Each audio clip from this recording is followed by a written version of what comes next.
Bogan here at Ignite Leadership. It is nice to have you here with us today. I'm the Director of Leadership Strategies, and I want to continue our conversation picking up from last week when we went over the 10 governing factors of leadership principles. These factors were created by us here at Ignite Leadership in hopes to inspire a new way for businesses approach and leadership's approach to help and guide and develop people into better assets for the company to be able to grow. A lot of times we hear stories, we see things with people going through their motions at their workplace where either the leadership is not responding to what their needs are well, or when the company doesn't put value into the people or see value in the people that they have. So this in kind turns into turnover, a high turnover workplace, a very discouraging workplace to be in. And so what the 10 principles that we've come up with here, we've wanted to put these and integrate these into the system, the scheme of how companies run, so they can put their focus on the right things that help continue to keep people there, because we all understand that work is work. Sometimes we're going to go to work and days are going to be tough. We might come to work maybe managing something we're dealing with in our own personal lives. But the biggest thing is when you go to work and you actually do the job, a lot of times you don't get a kudos for the things that you do. If you're on time consistently, if your attendance is spectacular and you have no spots on your record, your performance is great, a lot of times you can go year after year after year wondering, well, why haven't I been given the opportunity to grow?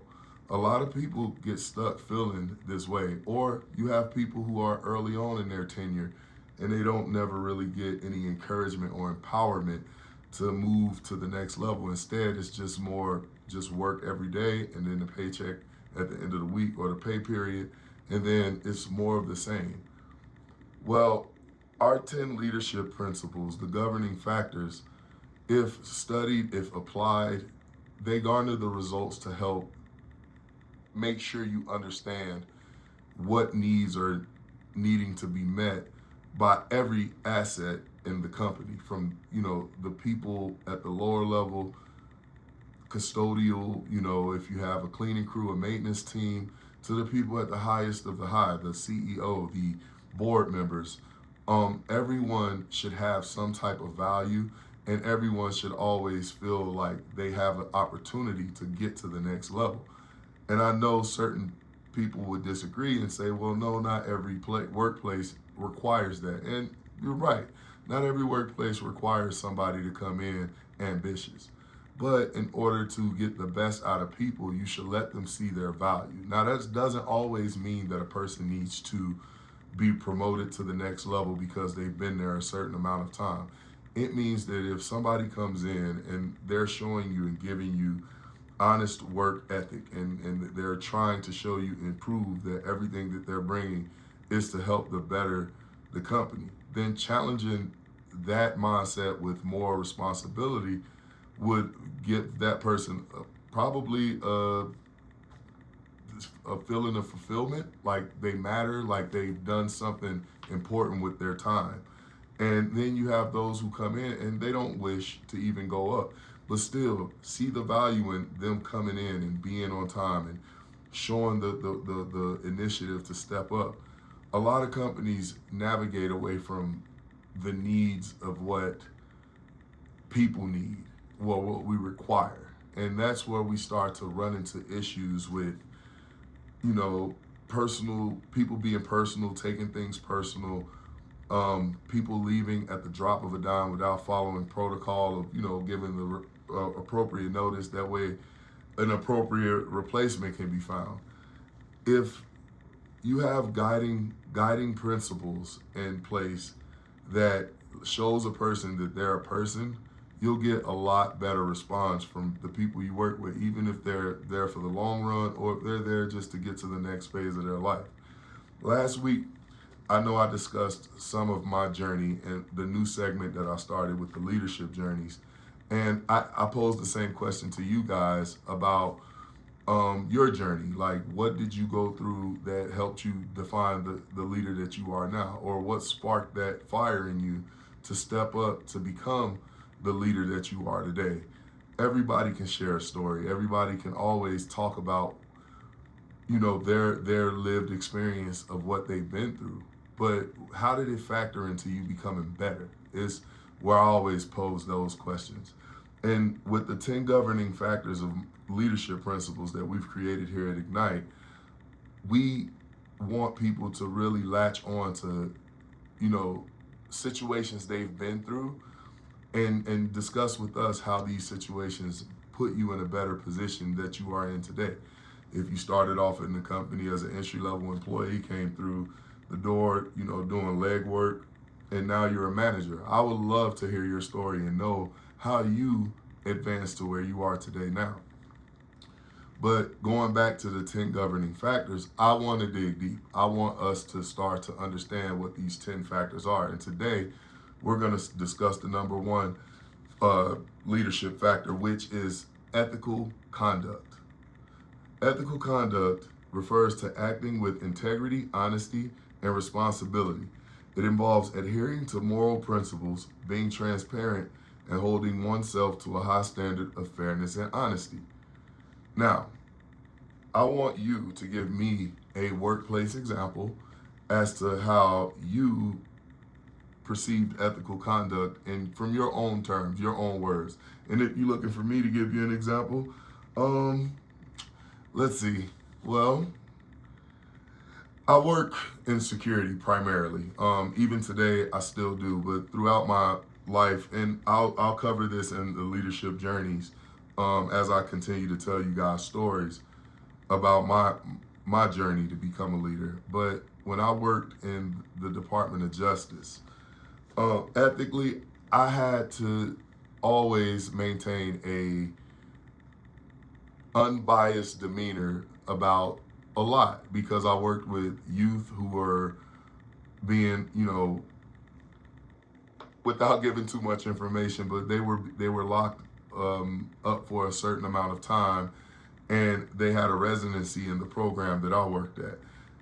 And a lot of these kids that came in, I mean, they come from broken homes, they come from poor circumstances that didn't help them develop the social skills needed to be able to convey how they feel or what they're going through.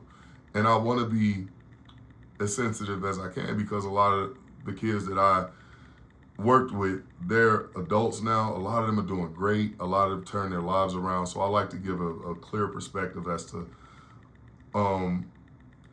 what they experienced from me as a leader in the building.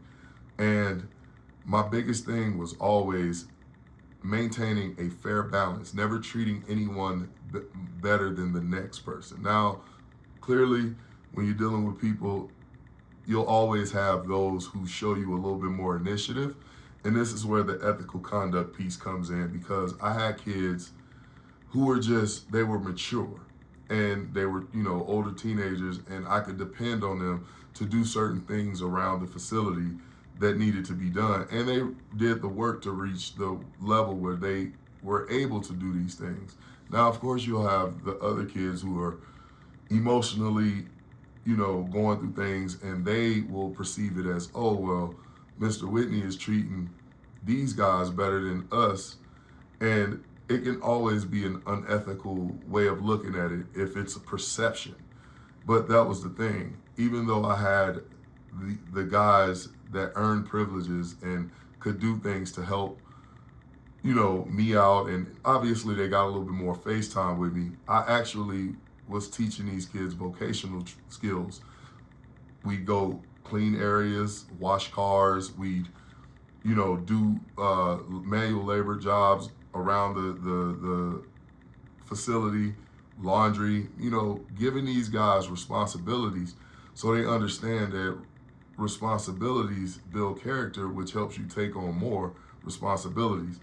And with the kids who weren't always doing the things that they were supposed to do, I would have to explain to them, it's a privilege to be able to do the things that these guys are doing because they've worked for it. They've applied the teachings of the program, and the lessons that they've been through have shown them something different about themselves, and that's why they're able to take on more responsibility. I never let it be applied to them as if they were being treated better. No, these guys have more responsibility because they proved that they can take it on. And as soon as you're ready to take those responsibilities on, you'll be able to come out of this part of the facility and help out in different areas. But I have to trust that you're going to be there. So it's all about perception. It's all about how you talk to people and how you convey things. Because if I would have just said, well, these guys, they do better, they act better than y'all. Y'all just a bunch of bad kids. Ethically, that's not helping anybody. Like you're not encouraging. You're not showing that you have a sense of control or maturity in the situation to help a person understand how to get onto the better light. And that's one of the 10 governing factors of our leadership strategy. We believe that when you're dealing with people, it's always best to make sure both sides have an understanding of an issue, right? And this is just one part of it. Like ethical conduct, obviously I'd love to hear your story or your example of an ethical conduct situation that you had. And, I encourage everybody to provide an example, from your experience where you had to address an issue with transparency and integrity.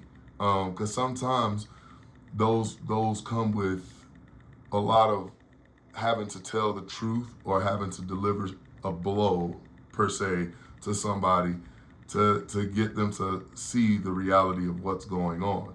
But a lot of times, if you really take the time to look at both sides and see where both sides are struggling or their strengths are in a situation, you'd be surprised how much you can help.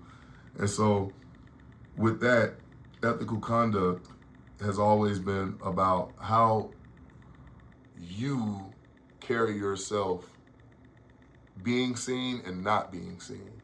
Are you ethical with just being in front of people with your candor, your demeanor, the way that you handle situations, or is this just something you do when the spotlight's on you? Or do you need the gratification of everybody around you to feel like you're doing something important? You have to question everything about your ethics, because I truly believe, and this is my opinion, you may have your own, I believe that the best type of conduct that any of us can show is that consistent, positive conduct when nobody's watching.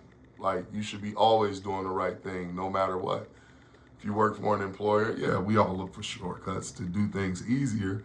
But as long as we're doing it right and within the bounds of how things need to be done,